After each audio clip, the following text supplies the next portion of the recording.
This is Where We Live. I'm Lucy Nalpathanchel. It has happened again. Early Sunday morning, dozens of people were gunned down inside a popular gay nightclub in Orlando, Florida. Authorities say 50 people, including the gunman, are dead, making it the worst mass shooting in U.S. history. Multiple media outlets are reporting one of the victims is from Connecticut. According to her Facebook page, 37-year-old Kimberly Morris, also known as KJ, was from Torrington. Across the country, vigils were held, including in Hartford on Sunday. What happened in Orlando, Florida today or earlier this morning is personal. Today, we reflect on the gun violence that's becoming far too common. We'll have an update from reporters on the ground in Florida. We'll check in with U.S. Senator Chris Murphy, who's been an outspoken advocate for congressional action to curb gun violence. And we want to hear from you. How did you react when you heard the news? What do you think needs to happen to end gun violence in our country? You can join the conversation, 860-275-7266. Again, 860-275-7266. You can share your comments on our website, WNPR.org/Where We Live. You can find us on Facebook and Twitter at Where We Live. WNPR's Colin McEnroe joins me in studio. Hi, Colin. Good morning, Lucy. So a lot of times our listeners wonder, how do you plan shows? And we actually had a show planned for today that literally we threw out the window yesterday afternoon because of what happened in Orlando. And I think it's important that you're here today, Colin, because you were here on the air after Sandy Hook, and it's 4 years later, another mass shooting. What's different about this tragedy? I think what's different, obviously there's some terrible similarities, including the use of a member of the AR-14 family of weapons, as they are sometimes bitterly, ironically called, in a very small space. You can kill a lot of people who can't get away from you with one of these weapons. The difference probably is context. Newtown was a story almost without context. Adam Lanza was pretty much the sum of his psychological and neurological impairments. He wasn't a person with an ideology. Nobody will ever know, I think, why he picked children. And that his victims were too young, really, to have ideology, as they certainly didn't have the kind of identities we're talking about in Orlando. They were never given a chance to grow up and have those identities. So, the difference here, obviously, is we're talking about a few things that are specific to adult identity. Omar Mateen has two aspects that have risen to the fore. One of them is he was a domestically violent abuser. That may turn out to be a major factor in this story. Obviously, also, there's the Islamic component. The degree to which his Islamic faith had anything to do with this is also something we're going to have a 5 or 6 month debate about. And then on the other side of it, the victims had an identity. They were at a nightclub for the LGBT community. That's obviously a huge looming aspect of that. So, yeah, I think that's the difference. There was a way in which Newtown was almost kind of abstract. You had this guy who had no real reasons that you could ever figure out attacking a bunch of people who were so young as to not really, have anything that might excite somebody's passions. We're going to hear more about the victims in Orlando. Catherine Welch now joins us by phone. She's news director at WMFE in Orlando. She used to be the news director at Rhode Island Public Radio. That's how we know Catherine. Catherine, thank you so much for joining us. Thank you. First off, our condolences to the Orlando community. How have residents been reacting? We know this is still very new. It almost immediately. The minute there was a call for blood, there was a line a mile long at the blood bank. People waited in line for up to 6-7 hours. And even as far, 40 miles away in Daytona Beach, there just happened to be a blood drive, and people waited for hours there. Then all of a sudden we got word of vigils. There were a number of vigils last night throughout the city, including one of the more iconic gay bars known as the Parliament House. Also, there's an iconic park right in the middle of downtown Orlando. It's called Lake Eola, and a vigil was planned there. The city begged people not to come. They were worried about their safety, and scores of them still came to light candles and remember the victims. Online, there's a GoFundMe page that has raised about $1.3 million. Also, Orlando has one of those huge Ferris wheels, like in London. It's called the Orlando Eye. And last night, it was lit up in rainbow colors, commemorating the gay community and the lives lost at the nightclub, The Pulse. This morning, we have a prominent new performing arts center right in the middle of downtown Orlando. It has offered its lawn for people to leave objects and candles and flowers in remembrance of the victims of the deadly shooting. And we're hearing this morning at that press conference, just 30 minutes ago, 45 minutes ago, that have all of the victims, their remains have been removed now from the nightclub, and they're still trying to identify them? Yes, law enforcement says they have removed all of the bodies from the nightclub. They say most of them have been identified. It's just that about half of them, their families have not been notified. Catherine, this is Colin. I'm wondering if you can tell us anything about Florida's firearms license law. Obviously, there are some things about this case that are a little bit unusual. He'd been investigated and cleared by the FBI for possible terrorist links. We now know also from his ex-wife that he was repeatedly violent, although I guess there's no actual criminal record of that anybody could act on. But just in general, once you have a Florida firearms license, as he did, I'm assuming it's a relatively difficult thing to take away from somebody. Yeah, and that's what I understand as well. And Florida has a Republican legislature, a Republican governor, and had really in the last legislative session been fighting for legislation been fighting for legislation to allow guns to be carried openly on campuses and open carry. So this is a state that's pushing for more carry laws around the states in places where before they have been banned.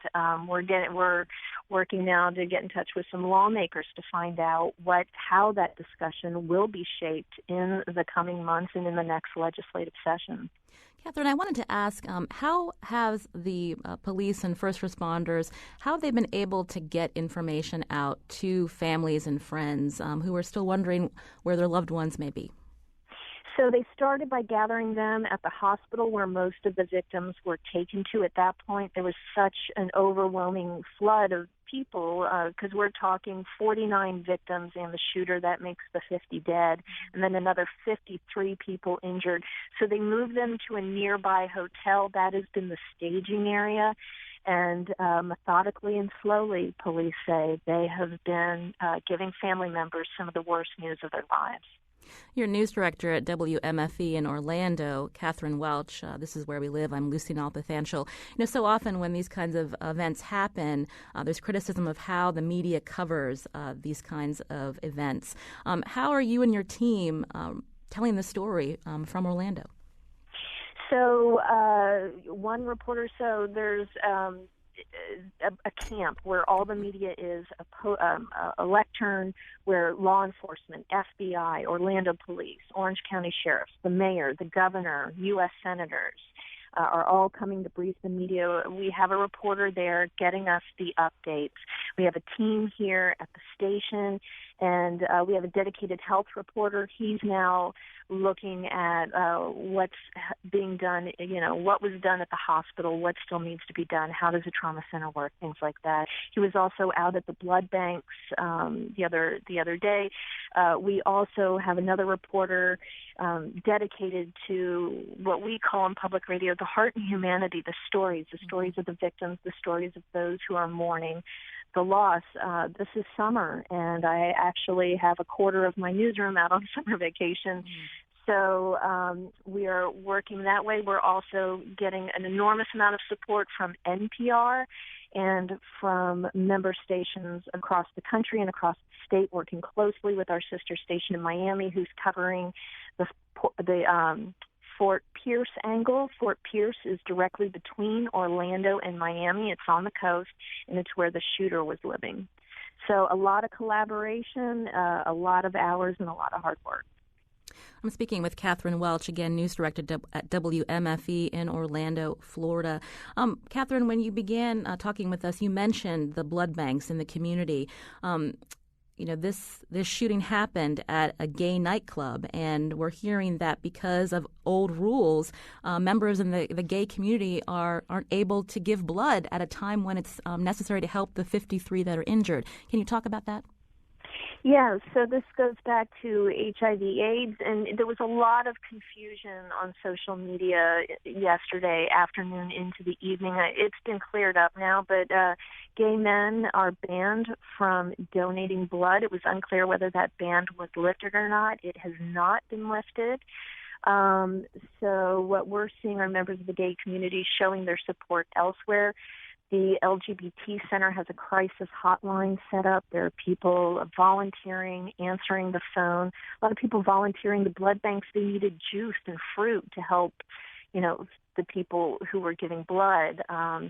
More donation centers started opening up, and volunteers really working to bring water and supplies and things like that there.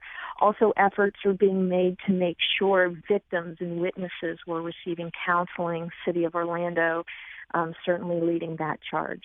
So a lot of people coming together. This is a very tight-knit LGBT community here in Orlando.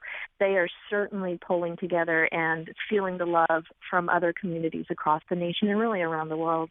Catherine, this is such a hard story to cover, and there's so many threads to it, and I find that you get interested in one thing or are concerned about one thing, and then so many other things come up, and you forget the first thing. So at some point yesterday, there was talk of the waiving of federal HIPAA requirements, and I never quite understood what was going on there. Obviously, family members want to know about the safety or the health condition or even just the status, alive or dead, of their loved ones. Was any part of this due to any kind of confusion about who's a spouse and who's not? I mean, obviously, some of this has been decided at the Supreme Court level almost exactly a year ago. But was any of that, to your knowledge, due to the fact that there were people there who were husbands and wives, but not recognized that way by hospitals? It's unclear right now. Our Congressman Alan Grayson was definitely sort of pushing that at a press conference early yesterday afternoon. That really didn't get traction. We're certainly looking into that now. So Florida in January of 2015 legalized same-sex marriage, and as you mentioned, almost a year ago, the Supreme Court. So definitely this will be new to the medical community, and we're certainly following that thread. I want to thank Catherine Welch, news director at WMFE in Orlando, Florida, for joining us. I'm Lucy Nalpathanchel. This is Where We Live. What's your reaction to another mass shooting in the U.S.? Are you a member of the LGBT community? How do you view this tragedy? You can join the conversation, 860-275-7266. Comment on our website, WNPR.org. Find us on Facebook and Twitter at Where We Live. When we come back, U.S. Senator Chris Murphy joins us.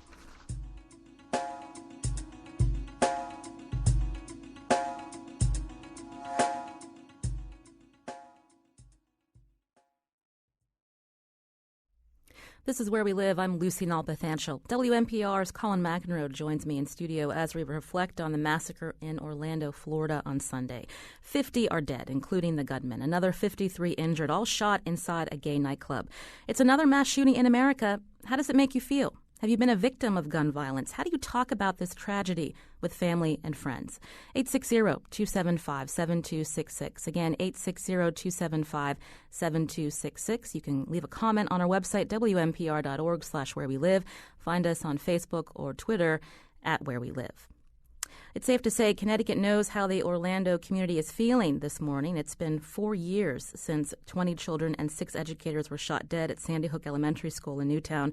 Connecticut's U.S. Senator Chris Murphy is now in studio with us. He's been paying attention to each mass shooting since Newtown. Thank you for joining us today. Yeah, happy to be here. What's your reaction?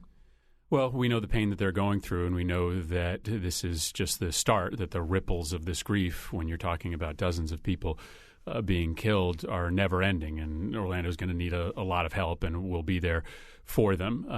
Every shooting is unique. The facts are all unique.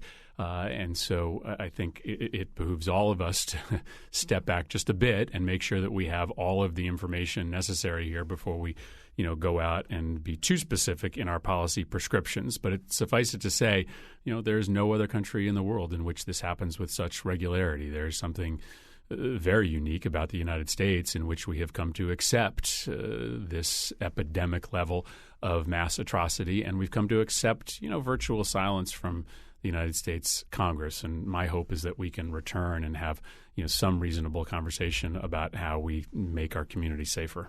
You've been pretty harsh in how you phrased it, though. You've said Congress has become complicit in these murders by its total, unconscionable, deafening silence. So how do you make that change in Congress if it hasn't happened yet? Yeah, I mean, so everybody asks, if Congress didn't do something in the wake of 20 first graders being killed, why would anything else change their disposition. Yeah, my rhetoric is harsh because I think that history suggests time and time again that silence does equal complicity. And I think that there are individuals who have become unhinged from their faculties that are contemplating mass murder. And when they don't hear any policy condemnation coming from the United States Congress, when Congress does nothing in the wake of mass shooting after mass shooting, they take that as implicit but unintentional endorsement. And so I know that there's no one policy panacea. But I do think that we are sending a very dangerous message when we don't do anything to try to change this reality. And so my words are harsh, and I think it is ridiculous that we are going to come back to the United States Senate this week and we are going to debate the budget for the Department of Commerce, right? That's important, but we should be sitting down and talking about some ways that we can find common ground to make this less likely. We should be coming together to condemn the ways in which certain political leaders are going to try to use this incident to further divide us. The rhetoric here is just as important as the actual policy, but we're not going to do that. We're going to just go back to business as usual and, from a congressional standpoint, pretend that this didn't happen. A ban on assault weapons, is that something that you see in the next few years? I mean, again, we're looking at a mass shooting where this alleged gunman had an AR-15 style rifle. Yeah, no, I don't see that happening in the near future. I mean, it's pretty clear that Republicans in Congress are not going to entertain any serious restrictions on military-style assault weapons. But, let's be honest about what these would-be terrorists are doing today. The last few were not concocting bombs in their basements or garages. They were going and buying very powerful military-style weapons that are capable of killing lots and lots of people in a short period of time and opening fire in crowded places. And so I think we have to recognize that for would-be terrorists, their weapon of choice today is an assault weapon. And no, I don't think that there's going to be a serious conversation about banning them. But I think you have to ask yourself if this guy didn't have access to that weapon legally, A, would he have carried out the crime? I do think there is an element of courage that comes with walking into a crowded place with a weapon of that power. And B, if he had walked in, would as many people have been killed? I don't know the answer to either of those questions, but we're not going to even try to endeavor to find the answer when we get back to Congress this week. Senator Omar Mateen has sort of two different kinds of profiles. One of them is whatever involvement he had with radical Islamic causes. He was cleared by the FBI in one investigation about that. But his other profile, at least based on testimony from his ex-wife, is that of a domestic abuser. And obviously, these kinds of weapons in the hands of committers of domestic violence are incredibly dangerous. We have the Lautenberg Amendment. What we didn't have with Omar Mateen, apparently, was any kind of legal record of him being an abuser. Had there been one, had he been identified as even a misdemeanant, would the Lautenberg Amendment have kicked in? Would it have worked, at least given how it's set up to work? Would it have worked to keep weapons out of his hands? Yeah, it depends on the crime that was committed. There's an effort right now to move more violent misdemeanors into the category of those that would prohibit you from purchasing a weapon. But there, as we know, there are intersections with the legal system relative to domestic violence that today allow you to continue to purchase weapons. If you have a temporary restraining order, for instance, so long as that is temporary, you can still go purchase a weapon. And so, listen, I think that we are better off if we have a broader basket of violent crimes that land you on the list of those that are prohibited from purchasing a weapon, so long as we have a means for you to get off that list. I think the default position should be that if you've committed a violent crime, if there is evidence to suggest you are a threat to your loved ones or your community, that you shouldn't be able to buy a weapon, and then you can grieve that process to try to get that right back. The other problem here, obviously, is that there are so many of these weapons now in circulation. I mean, so many of the AR-15 type in circulation that we don't even know within a million how many there are. Somewhere between 2.5 and 3.7 million. That's one of the spreads I've seen, which is kind of crazy to not know even within a million units how many of them are in private possession. So that's toothpaste that's going to be very hard to get back into the tube. Even when you make laws about this, the laws often don't contemplate going in and confiscating. And I mean, isn't that one of the bridges that's going to be very difficult, if not almost impossible, to cross in this country? Yeah, I think that's right. Now, if you make the sale of assault weapons illegal, as it was prior to the expiration of the law, that will apply both to sales at stores but also to secondary sales. And so you will have all of these weapons in private hands. I don't think that we are likely going to make that illegal if we reapply the law, but they won't be able to transfer those weapons.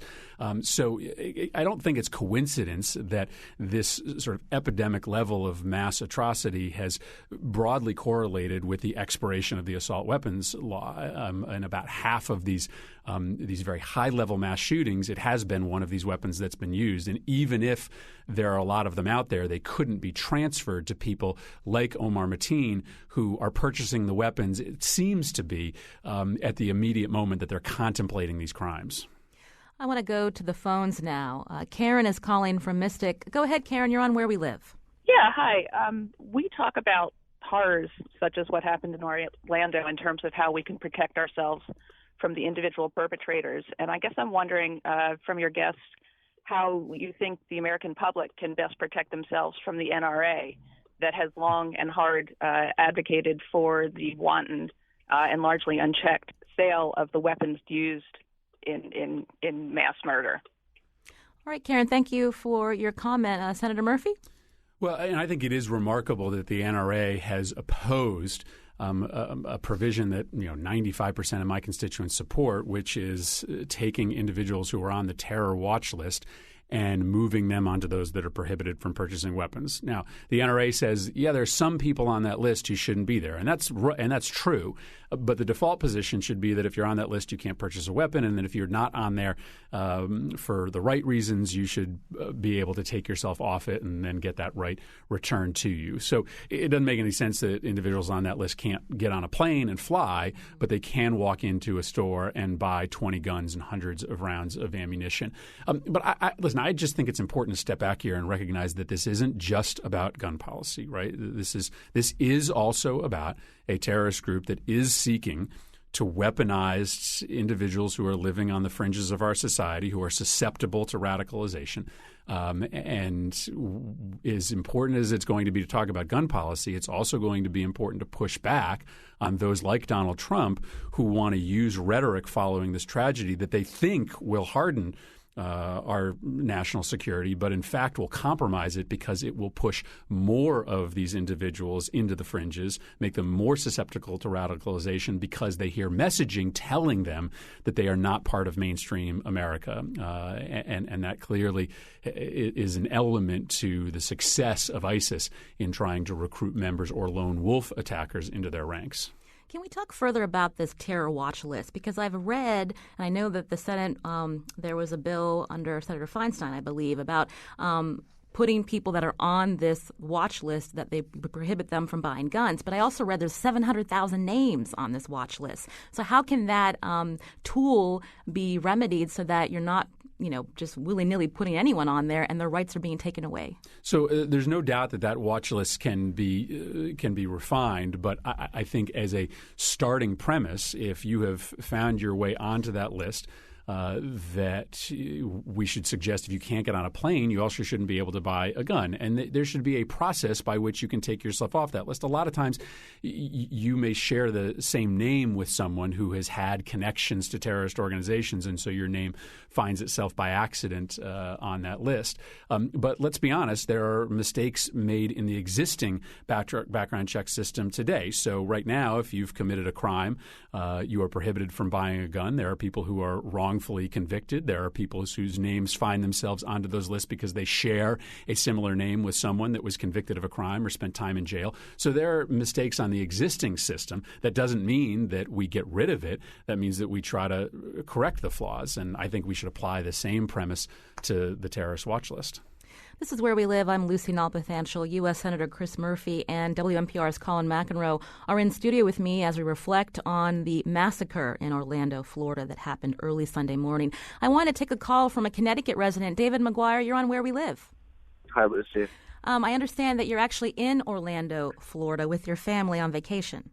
Right. We've been vacationing at Disney World this past week and have definitely seen a change in the environment since the shooting. Can you talk us through what you're seeing? Well, we were actually on our way to the park yesterday morning when we checked our news on our smartphones and found out what had happened. And once we arrived at the park, it was clear that security was much heightened. I had to go through a metal detector, which previously was a random metal detector screening, but they were putting almost everyone through it. And there happened to be a gay couple in front of us in security that were obviously concerned and asking questions about the increased security. And they did say, the security folks said that they were going to take extra precautions just to make sure that there's not any copycats in the Orlando area. And I believe you also sent our producer a picture from Walt Disney World. There was a vigil there? Right. So when we were leaving last night, that was our final night there. They were putting the flag in Main Street of Magic Kingdom at half-mast, and people were visibly upset, and people were taking pictures like my wife did. So clearly touched a lot of people, and she's shaken even that kind of fun environment at Disney World. Just wanted to ask you quickly, David, you're there with your young children. You know, we've heard from listeners on Facebook where whenever something like this happens, they're unsure like how to talk about this with family, with children. Is this something that you're shielding your children from?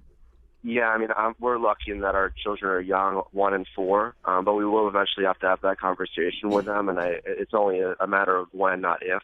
But we've been fortunate not had to address that with her yet. And I wanted to mention that David McGuire is also with ACLU Connecticut. And you were going to be on the show today for another topic, but because of what happened in Orlando, we wanted to reach out to you. So thank you so much for your call, David, and safe travels back home. Happy to lend this perspective. Thank you, Lucy. And I want to take another call now. This is Derek from Windsor. Derek, you're on Where We Live. Yeah, thank you for taking my call. First, let me just say Chris Murphy for Vice President. But I want to say it's sad that we're having this conversation in America, supposedly the greatest country in the world. And I learned long ago that to every problem there is a root cause. And until you get rid of that root, it's like a tree. You'll never be able to get rid of the problem. And the problem is money from the gun lobby. And I don't think it's sad to say that we're going to be seeing much more of this. In my mind, I hope I am wrong. But I think the president has a lot of good plans out there, background check, and things like that. The plans are there. What is not happening, you don't have people that are willing to execute these plans. So we're just having these conversations, and we're going to be having more. Trust me on that, Lucy, because until you execute the plans are there, cut and dry. We're going to be having a lot more of these conversations. Thank you. Thank you, Derek, for your call. So, Senator Murphy, again, we're hearing from a resident who says this is much of the same, and he doubts that there will be change. What can you tell your constituents? Well, and I think this relates to the prior question about what can average citizens do. I mean, the reality is that 90% of Americans support something like background checks, and the majority of Americans, maybe not the same number, support restriction on the purchase of military-style weaponry.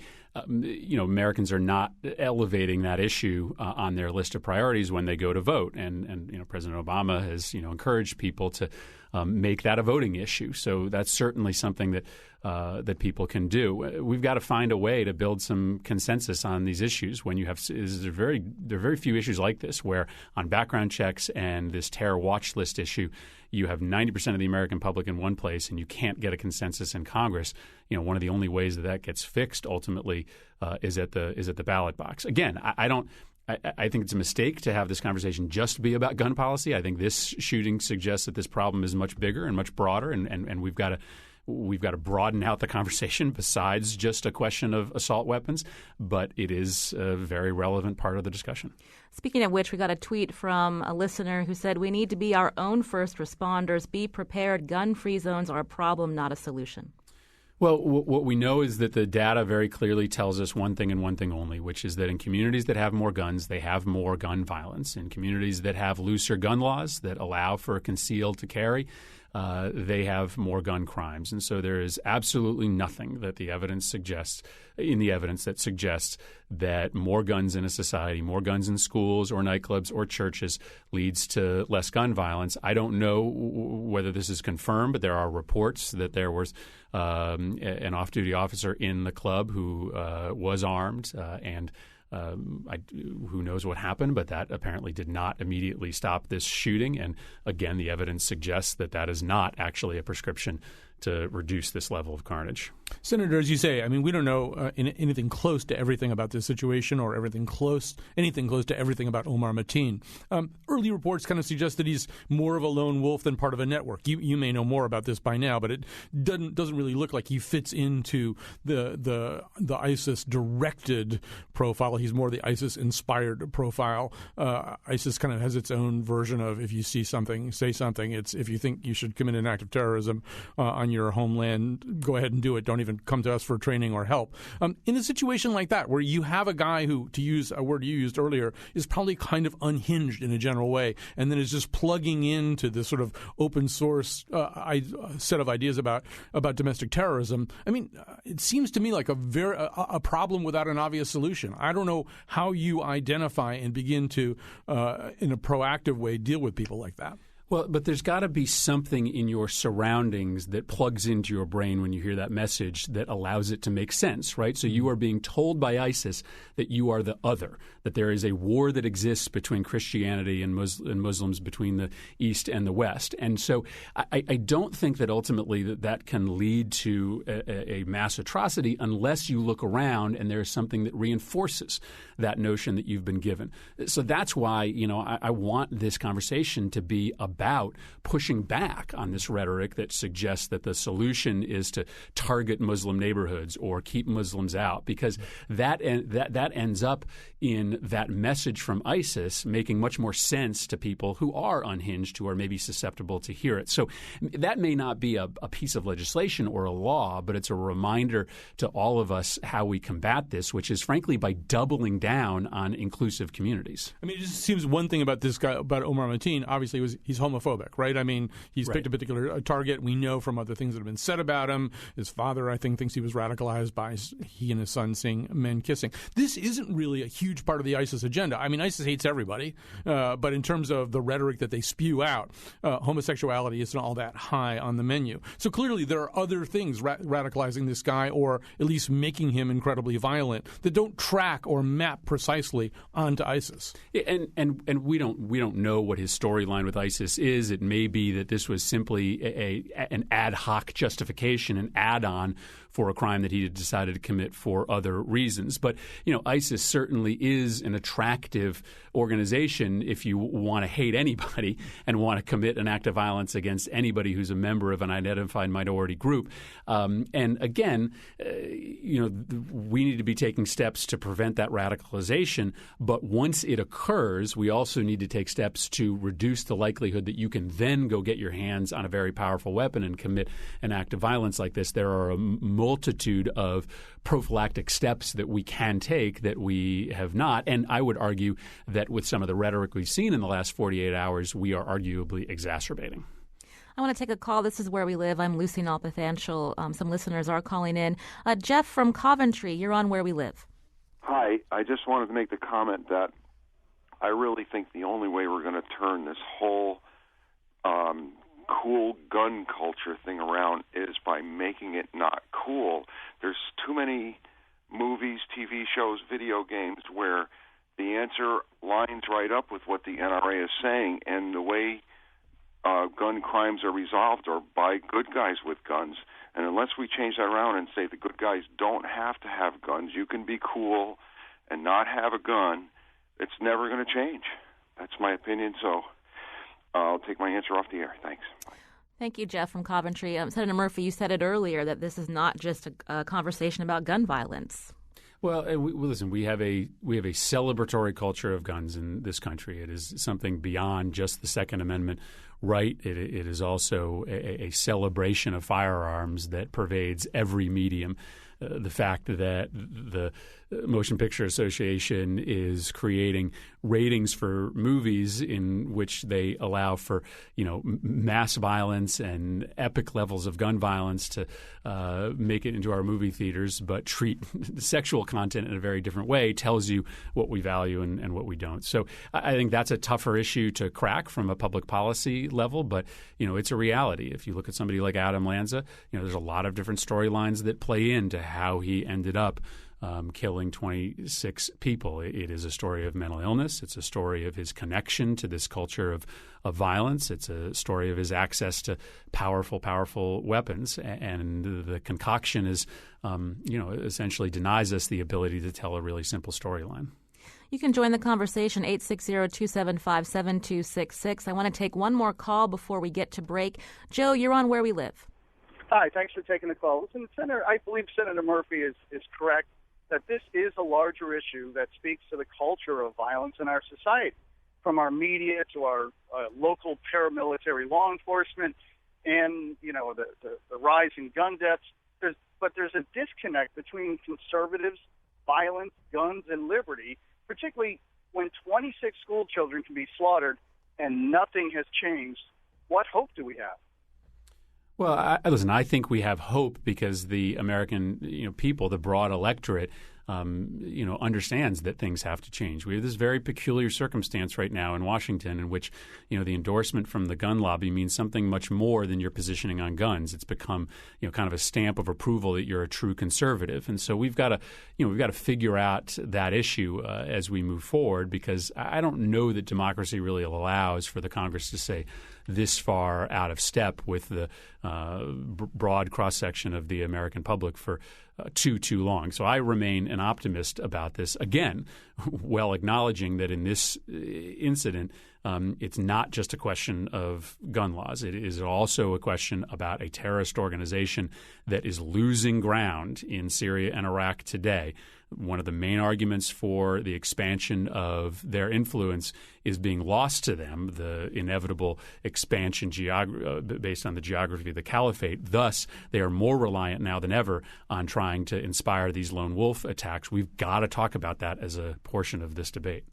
I want to thank U.S. Senator Chris Murphy for joining us in studio. We understand you have another event at 10. You're going to be on later on public radio. We appreciate your time today. Thanks. I'm Lucy Nalpathanchel. This is Where We Live. When we come back, we're going to hear more from Connecticut residents who were at a vigil last night in Hartford.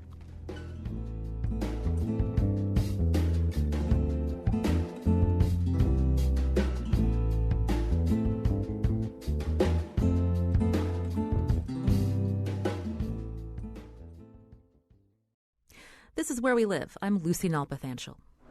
There is more love, like you need it, somewhere. There is more love. That was music from a vigil held yesterday on the north steps of the Connecticut State Capitol building. The gathering took place to honor the victims of Sunday's mass shooting in Orlando, Florida. 49 victims and dozens were injured. Sunday's shooting massacre is being called an act of terror and an act of hate. Here's President Obama just hours after the massacre. The shooter targeted a nightclub where people came together to be with friends, to dance and to sing and to live. The place where they were attacked is more than a nightclub. It is a place of solidarity and empowerment where people have come together to raise awareness, to speak their minds, and to advocate for their civil rights. So this is a sobering reminder that attacks on any American, regardless of race, ethnicity, religion, or sexual orientation, is an attack on all of us and on the fundamental values of equality and dignity that define us as a country.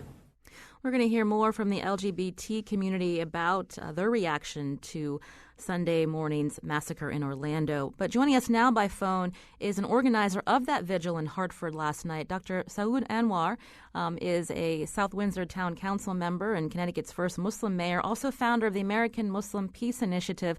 Dr. Anwar, welcome back to Where We Live. Thank you, Lucy. Thank you for having me. So first off, your reaction to the news when you heard it. It was heartbreaking. You get hurt at so many levels. First, about the loss of innocent lives, and then the next pain is the fact that our LGBT community, which has been attacked and bullied in so many ways, is yet again a victim of one of the worst hate crimes that we have seen in our lifetimes. And then, of course, the other pain was that this person claimed to be a Muslim, which also hurts you being a Muslim. Dr. Anwar, Where We Live senior producer Lydia Brown here at WNPR spoke with some of the people who attended the vigil you organized in Hartford last night. She wanted to find out what brought them out on that chilly Sunday evening. Here's what they had to say. Well, with what happened in Orlando today, I really wanted to be able to be with community and bring my daughter as well. It was really important to me. She and I always talk about the importance of kindness and not hate and not being mean. And so we came up with this sign that says, choose love, not hate. You know, the solidarity of seeing, you know, it doesn't matter, you know, how you identify, whether that's religion or sexuality or gender. When things like this happen, it's about being together and it's about offering support to people. For me, this is personal. What happened in Orlando, Florida today or earlier this morning is personal. You know, I have a stepson who's from the LGBT community. I have a niece, a goddaughter. I work with young people who are from the LGBT community, so it's very, very personal. So it made me very sad, angry, and I wanted to come here just to say that I'm present to support the LGBT community. We have to see each other. We have to see each other hurting. We have to see each other in hopefulness and in prayerfulness and know that together we're stronger. I think that's probably the biggest reason to be in a place like this, is to feel the strength that comes from everybody who's here. Those were voices gathered by Where We Live senior producer Lydia Brown at a vigil last night for the victims of the mass shooting in Orlando, Florida.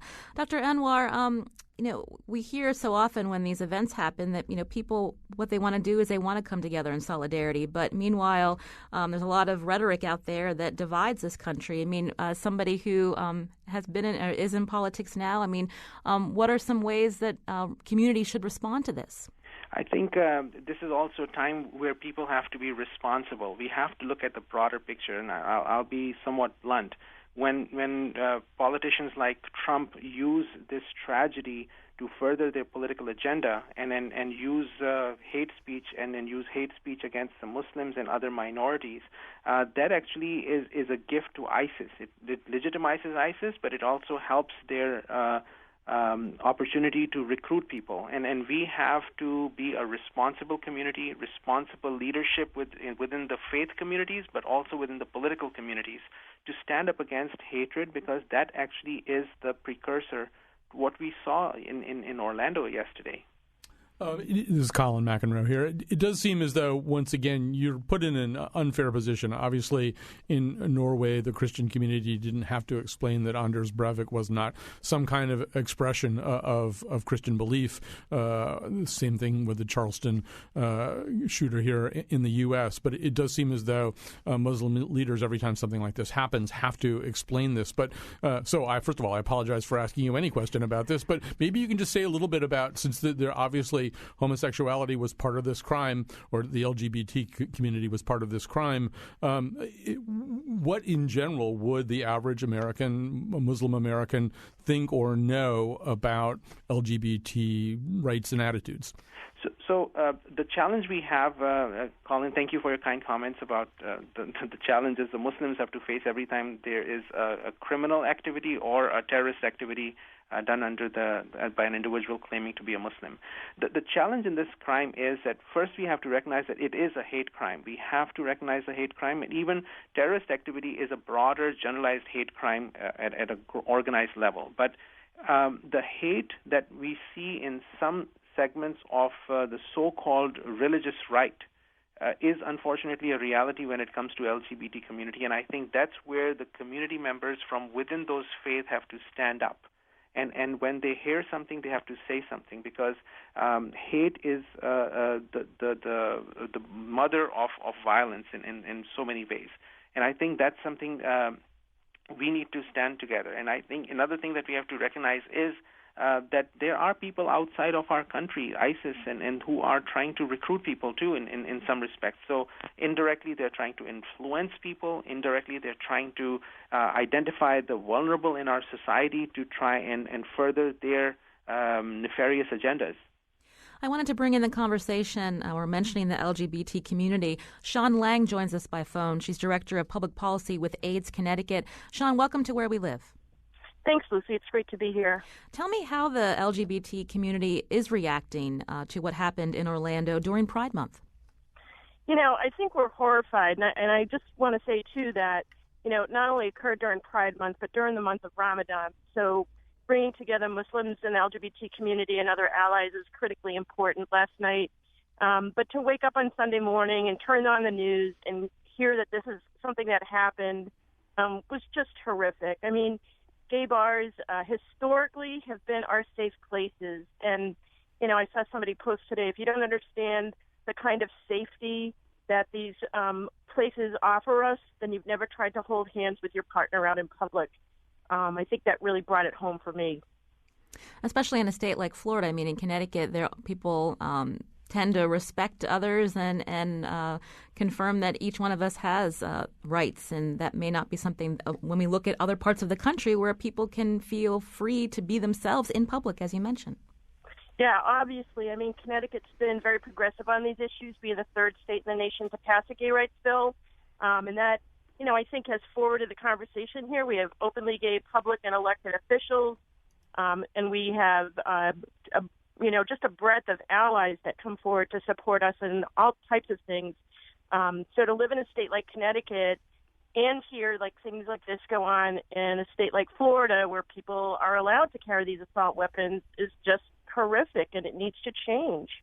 Sean, it's Colin. So about a year ago, obviously, the White House was bathed in rainbow colors after the Supreme Court decision, and so were so many people's Facebook profiles. But there's been a year of pushback, and it's shown up, obviously, in places like North Carolina. And I don't know, and you don't know, how to fit this particular act into the culture of that pushback. But I'm just wondering, as you continue with this month, whether it makes sense to ask for a little bit more security at gay pride demonstrations. There was that confusing report out of Los Angeles yesterday. I think it's sort of less clear now what that guy was up to with the weapons and explosives in his car. But obviously, you don't want to transform your culture of hard-won freedom into one of paranoia. But on the other hand, I don't know how comfortable are people going to be showing up in public for pride demonstrations and celebrations over the next few weeks. I think it's probably going to vary from state to state. Again, I think in Connecticut, there's obviously probably going to be a heightened sense of safety and perhaps a need for a little more security, heightened security. But I think that we have to be really, really careful, too, not to succumb to this fear, not to succumb to this rhetoric. I've been sort of equally horrified listening to news reports and hearing mostly Republican politicians keep focusing on ISIS and not focusing on the fact that this was a hate crime against the LGBT community, plain and simple. But I think we have to keep moving forward in a way that, we don't shrink back from where we are now. We don't roll back where we are now in terms of equality, and we keep moving forward. And I think last night's vigil on the steps of the Capitol was just a shining example of the way that Connecticut responds to something like this. We got a tweet from a listener who says language that we use determines how we react. Shouldn't call the alleged gunman a lone wolf when they are simply a murderer. We're almost out of time. I do want to thank Sean Lang, Director of Public Policy with AIDS Connecticut. Thank you so much for calling in today. Thanks for having me on the show, Lucy. Also, Dr. Saud Anwar, founder of the American Muslim Peace Initiative. Thank you so much, Dr. Anwar. Thank you for having me. Before we go, I wanted to thank WNPR's Colin McEnroe for joining me this hour, and you're going to continue the conversation this afternoon. Yeah, we'll have more coverage of this, and I think we'll extend some of the conversation that we've had here today. I think people also really need to talk on the phones. That's right. We've heard we've gotten a lot of tweets and calls that we did not get a chance to go to. You can continue this conversation on our website, WNPR.org/wherewelive. Again, Colin, thank you for joining me to talk about a hard subject today. Thanks for having me, Lucy. Thank you. Our show is produced by Lydia Brown and Tucker Ives. Our technical producer is Kyone Wolf. WNPR's digital editor is Heather Brandon, and the executive producer is Katie Tolarski. Again, you can go to our Facebook page or our Twitter @WhereWeLive. Tell us how you're feeling today, one day after a massacre again in Orlando, Florida. 49 dead, including the gunman that would make 50, another 53 injured. I'm Lucy Nalpathanchel. This is Where We Live.